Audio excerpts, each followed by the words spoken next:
Time to check in on the latest buzz in the entertainment world. Liz and Mike from 105.1 The Buzz joining us live. Good morning.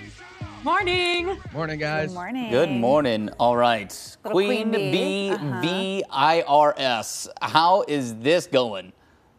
First things first, I want to say there are only two things in this world that scare me, and that is the IRS and the Beehive. So I'm going to try my best not to anger either of them while I go ahead and talk.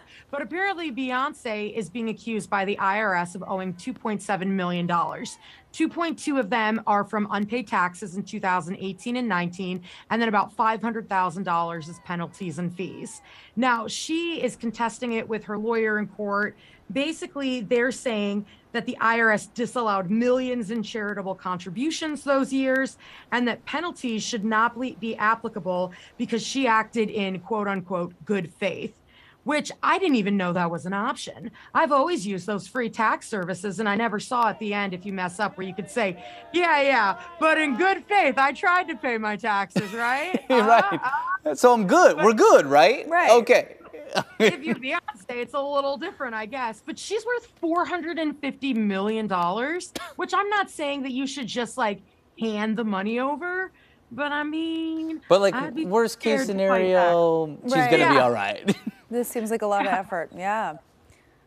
I mean, that just goes to show you the IRS is going to get you no matter who you are. But if anybody can have it taken care of, it's certainly Beyonce. She's going to have the lawyers and accountants to do so. Plus, here's a fun fact. In her 2018 tour, she made over $5 million a night per show. So literally, all she has to do is a one-night stand performance with the proceeds going to benefit her debt to the U.S. government. And she would still get to retain a little more than $2 million of that Right. if those numbers hold. Oh my gosh. Genius. Why didn't like MC Hammer or one of them do that? The Pay My Taxes tour. The Like Pay My Taxes tour. that. I would buy a ticket. I'd be like, That's amazing. I'd go help him out. Yeah, gosh, and I don't know how.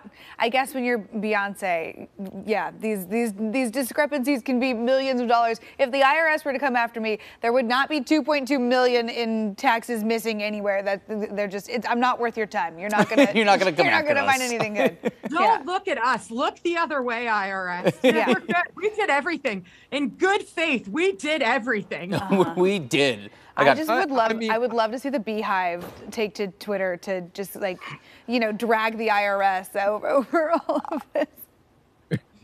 I don't think anybody's going to come for the IRS like that. I got audited like over 10 years ago because the person doing my taxes screwed up checking a box on them. And I ended up owing about $400 to the government. Oof. And for about a month and a half, I was just sweating nonstop thinking that I was going to federal prison because I hadn't paid them on time. So, I don't know if the Beehive can help her out here. I don't know. It definitely makes me nervous, that's for sure. Hey, John Mulaney, one of my favorite comedians, I think he's hilarious, apparently turned down a pretty high-vis gig. The Daily Show. Yeah. After Jon Stewart left, apparently he was doing a podcast and they brought it up. And he said this was right after his series at Fox had been canceled. So he felt like everybody was kind of looking at him anyways. And they approached him and said, hey, do you want to take Jon Stewart's spot? And this was before, Trevor Noah had come in. And he said, he told them, I wish this was 5 years from now.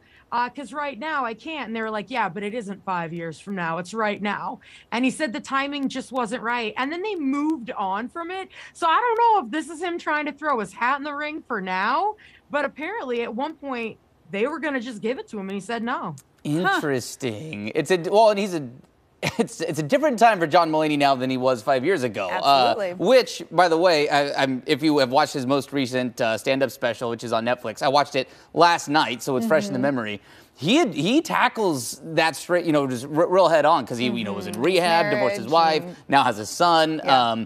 So his kind of aura and reputation is different than it was 5 years ago than it would have been going into the Daily Show. So it's interesting to see how he's going to play that out.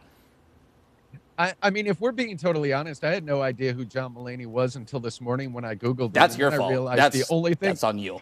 I'm sorry, Travis, but the only thing I really know him for is the creation of the character Stefan on Saturday Night Live. So, kudos to him for that. And if he does end up on the Daily Show, good luck. The only reason Mike knows that is because your producer, Christian, literally just told us that 5 minutes ago. 100%. Just learned that 30 seconds before coming on. Mike, John Mulaney is like one of my favorite comedians. I think he's so talented. Okay, so good. You have some catching up to do. Unfortunately, it's very entertaining research. You have some specials to go watch. And then a couple of news articles to read. Well, yeah, that too. I will invest a good 25 minutes into looking up John Mulaney again. Okay. Read. Fair enough. This guy. This guy. All right. Thanks, you guys. We'll see you tomorrow. Bye, friends. All right, bye. Don't forget, you can listen to Liz and Mike every weekday morning on 105.1 The Buzz.